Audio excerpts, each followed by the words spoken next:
antropólogo, curador de arte, bicha, baiano do Rio Vermelho, radicado em São Paulo desde 2005, esse é Hélio Menezes, o convidado de hoje do Guia Negro Entrevista.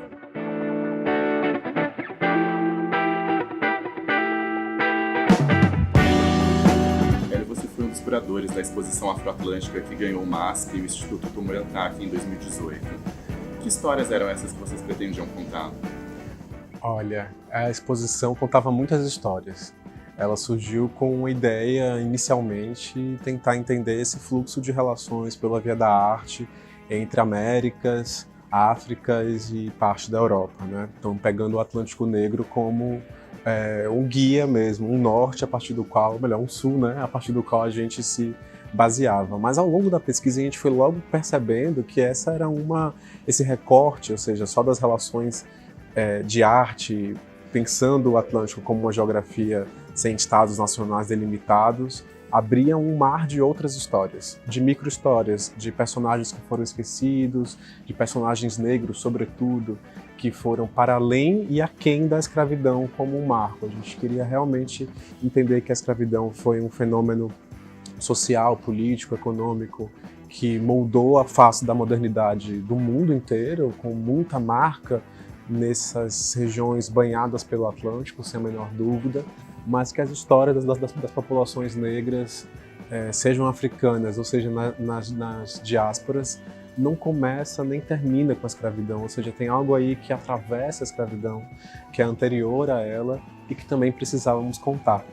Então acho que as histórias iam tanto de grandes histórias, a formação de impérios, até o interesse, por exemplo, naquelas comunidades quilombolas que foram se formando e ribeirinhas, até, por exemplo, as táticas de sobrevivência, né, que foram sendo elaboradas pelas populações negras nas Américas, como, sei lá, envenenamento de senhores, queima de engenho, tudo isso ao lado de grandes nomes, né, de nome de Zumbi de Palmares, nomes que são incontornáveis. Então, para a gente interessava contar, recontar, relavar um pouco essas histórias. Foi muito gratificante ver essas exposições nos grandes museus de São Paulo, né? E a partir de agora, o que você pretende fazer? Que novos projetos você está planejando? Olha, estou pensando em novas exposições, estou também indo para outras áreas, tentando expandir o diálogo para outras formulações. Atualmente eu tenho trabalhado à frente da Curadoria de Literatura do Centro Cultural São Paulo, então pensando também algumas dessas histórias que a gente pensou na exposição do ano passado, mas invadindo também o campo das produções literárias, das slammers, enfim, dos saraus que têm acontecido. Também tenho pensado em algumas exposições. No segundo semestre a gente vai abrir um museu novo, saindo agora um pouco do centro de São Paulo, dos grandes museus, tentando encontrar outros espaços de interlocução também. Vai ser em Franco da Rocha, o Museu de Arte Osório César, é um museu construído e todo organizado a partir da produção de artistas muito sofisticados e que foram submetidos a uma condição psiquiátrica extrema, né, de isolamento, encarceramento psiquiátrico. Ao longo do século XX, produziram maravilhas que têm sido esquecidas e pouco mostradas ao público no complexo psiquiátrico do Juqueri. Legal. Sabe que eu acho que para entender uma pessoa, a gente tem que entender dos lugares que ela é também. Eu sou de Campo Grande, no Mato Grosso do Sul, mas eu me considero baiano por afetividade. Eu tenho uma relação muito mágica com Salvador, acho que é um lugar único, complexo também. Salvador é maravilhoso. E você já falou comigo que você tem você é um pouco mais crítico com relação a Salvador, exatamente por ser de lá e não morar lá, e voltar lá e ver Salvador hoje com uma outra visão. O que significa essa cidade para você? Olha, eu devo confessar, acho que é a primeira vez que eu falo isso em voz alta, talvez, que eu já me considero um solteiro paulistano, assim. Eu levo 14 anos em São Paulo, então eu sou muito atravessado por essa cidade, né? Sou muito baiano, me considero muito soteropolitano e sempre que posso estou por lá, mas eu já me vejo muito permeado também pelas lógicas de São Paulo. E quando a gente sai da Bahia, dá dois passinhos assim para trás e tenta analisar por outros olhos, é claro, Salvador continua sendo para mim a Roma Negra e a Meca, onde todos nós devemos sempre estar, mas a gente vai desenvolvendo um olhar um pouco mais plural, talvez, para a cidade e percebendo as suas contradições que acontecem ao longo de todo o ano e talvez em alguns locais da cidade de Salvador, especialmente durante o verão, período de alta estação, que muita gente que não é da cidade vai para lá, se deslumbra com uma Salvador que na prática não é tão assim, né? Uma Salvador é extremamente racista, é uma cidade muito homofóbica, tem vários espaços de resistência, de socialização que negam essa imagem, que negam, não imagem, mas negam essa realidade, mas essa realidade é preponderante, ou seja, ainda é uma cidade muito marcadamente racista. E é essa contradição que me leva, enfim, a questionar, a repensar, e ter uma relação de amor e ódio, uma relação dialética com a cidade de Salvador, porque ainda me é muito doloroso ver uma cidade de grande maioria expressamente negra, ver nos locais em que a gente está submetido, assim, em Salvador, nas hierarquias sociais. Somos aqueles que estamos servindo em grandes restaurantes, todo o público é branco, estrangeiro ou local, é de outras partes do Brasil ou de Salvador. Ainda não somos as pessoas que estamos ocupando os locais de prestígio na política. Não temos prefeitos negros, pouquíssimos prefeitos negros na história de Salvador, pouquíssimos governadores negros na história do estado da Bahia. Quer dizer, quais são os locais de mando, de prestígio, quem está apresentando nossos programas de televisão, quem são... Quer dizer, esses ainda são lugares em disputa, na cidade mais negra do Brasil e na cidade mais negra fora da África. Quer dizer, você conseguiria fazer o que você faz hoje lá em Salvador? Dificilmente.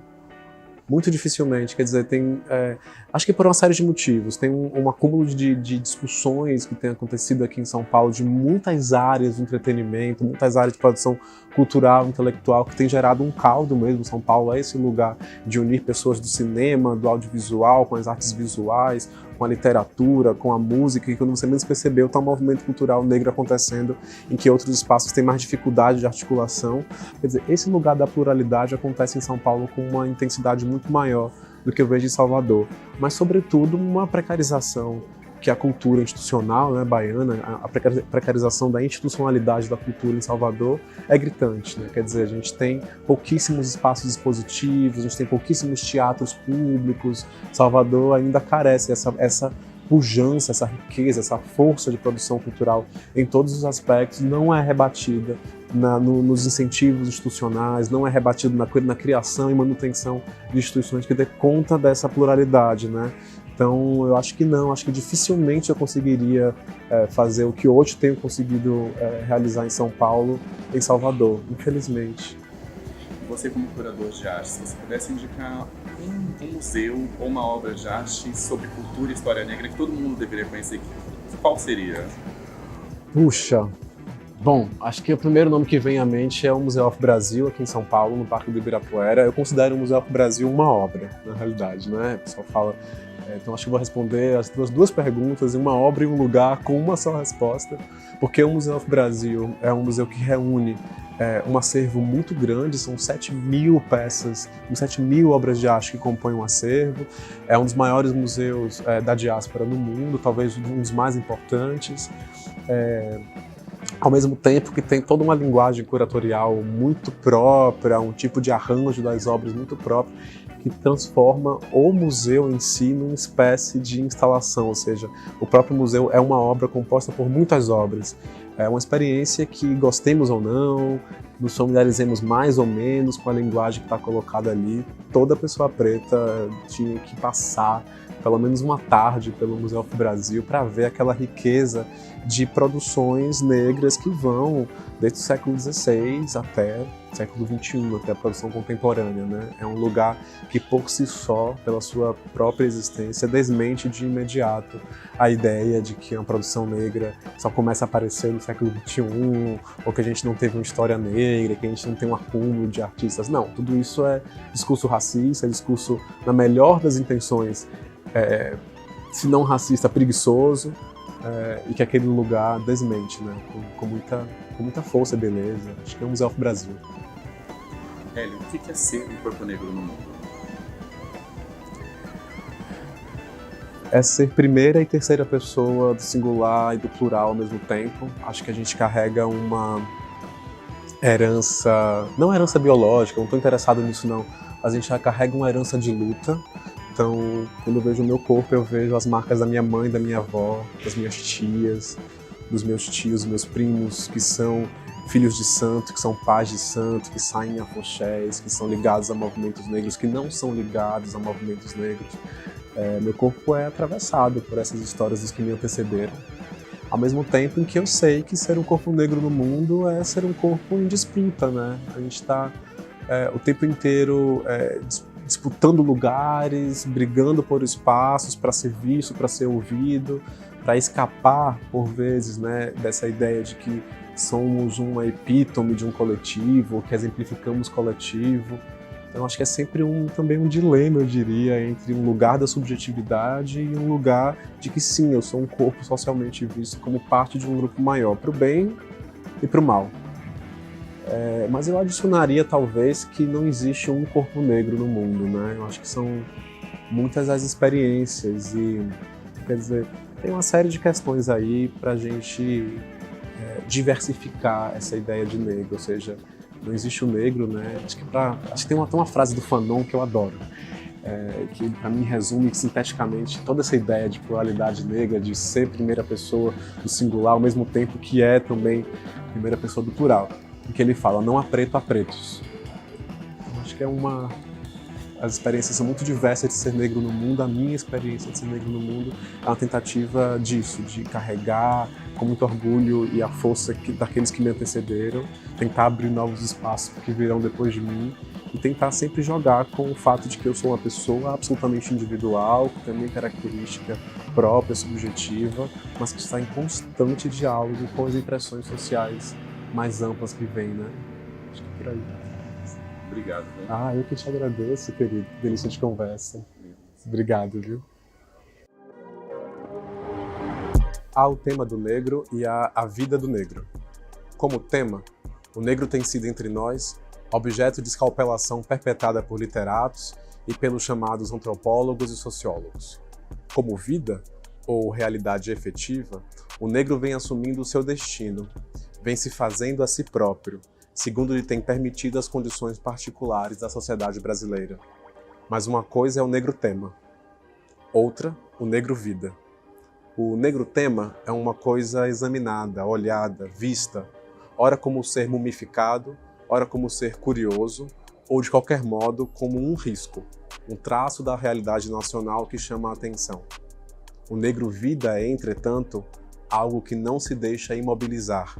É despistador, profético, multiforme, do qual, na verdade, não se pode dar versão definitiva, pois é hoje o que não era ontem e será amanhã o que não é hoje. Alberto Guerreiro Ramos, Patologia Social do Branco Brasileiro, 1957. Apresentação, Guilherme Soares Dias. Direção e edição, Rodrigo Portela. Realização, Terra Preta Produções. Este programa foi gravado no Centro Cultural São Paulo.